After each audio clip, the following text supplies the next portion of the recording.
Hello everybody out on YouTube, Tim back again today, and this is like kind of a part 2 to the Hanon video we did before. Remember, Hanon exercises are all about exercising your fingers and improving your dexterity, and they really give your hands a workout, and they give your brain a little bit of a workout too, which is, I guess, is why we're all here.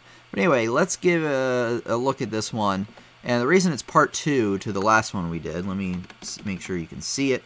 The reason it is part 2 is that notice how it's exercise number 4 again. We did an exercise number 4 last time, right? But this time it's in G major. So, what do we know about G major?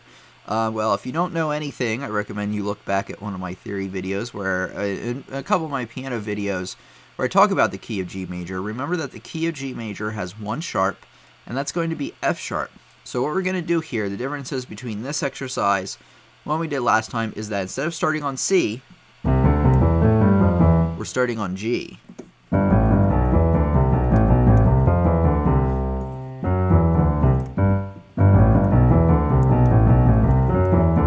One thing you got to watch out for though is what? Well, the F sharp, right? So in the second measure, sure, you're only starting on the second one, but you have to make sure that because we're hitting an F here, it's got to be an F sharp. So like I said, the pattern is the same.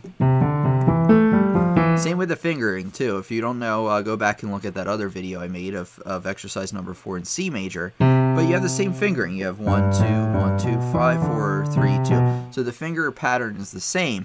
However, gotta watch out for that F sharp. That'll change things quite a bit for you.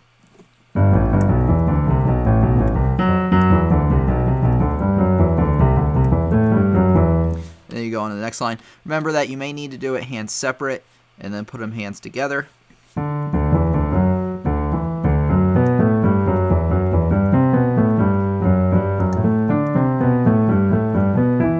remember, anytime you're about to hit an F sharp,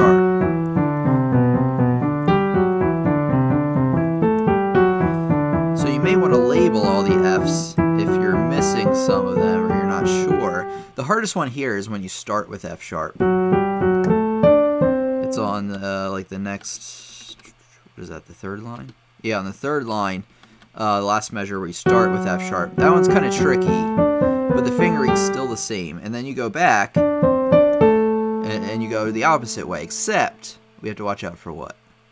The F sharp, that's right.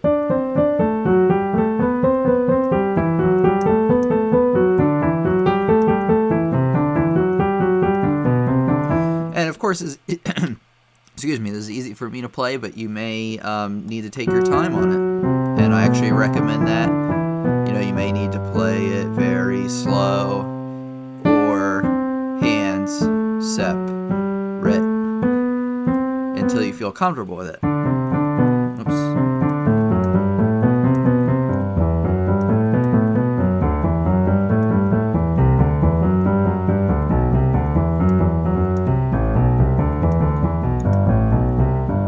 And you repeat it a couple times like I did before in the last lesson. And you want to get faster each time. So long as you're comfortable with how you played it the time before, so long as there's little mistakes. Or there's very few mistakes, not little mistakes. You know what I mean.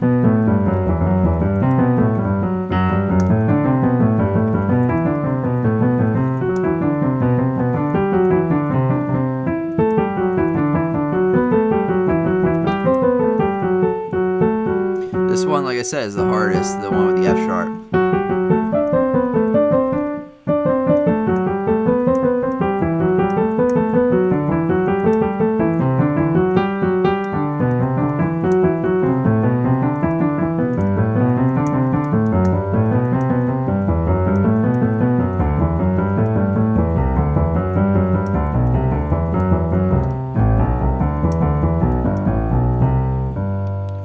There we go. So one final thing I want you to try for next time, this is like a bonus, is to try to play this in the key of D without looking at the music. So what do you need to do? Well, to do this, you need to start out, it's the same pattern,